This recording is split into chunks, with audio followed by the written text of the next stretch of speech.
Magandang gabi po mga kamag-anak. Ayan po, nandito po tayo sa maisa ni Paring Elmer na naka-intercropping po sa kanyang talong. So ngayong gabi po, alas 8 na po. So maya maya po ipipitasin na po ito.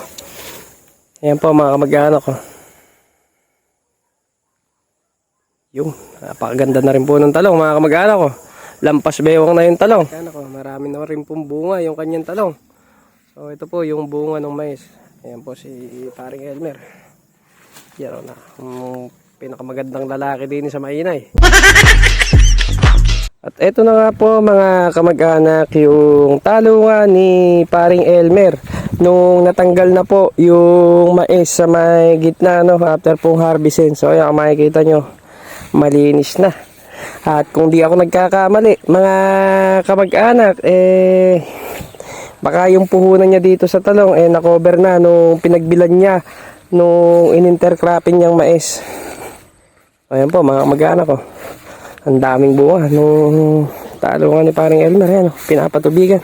Binubuhat ko nga yung mga napitas na sili ni Mama nung mga araw na to nang mapansin ko na halos lubog na sa tubig itong talbos ng kamote ni Paring Elmer. Kaya ang ginawa natin dito mga kamag-anak ay pumunta tayo dun sa may dulo at ito sinara na nga natin mga kamag-anak dahil nga tagpos na at palagay ko nga matagal nang tagpos itong kanyang patubig. So hindi ko alam kung saan nagpunta si Paring Elmer, baka mamaya kumain o kaya bumili ng kurudo. So ayan, nagbukas na rin tayo mga kamag-anak nung isang butas Sa mahal ngayon ng kurudo mga kamag-anak, kailangan babantayan natin ng maigi. Hindi na pwede yung kamukha ng dati na babalikan mo na lang kung kailan mo gusto balikan. Yung tipong kahit sobra-sobra yung tubig okay lang sa'yo kasi nga medyo abot kaya pa yung presyo ng kurudo nung mga nakaraan. Ngayon mga kamag-anak, hindi na pwede yung ganon.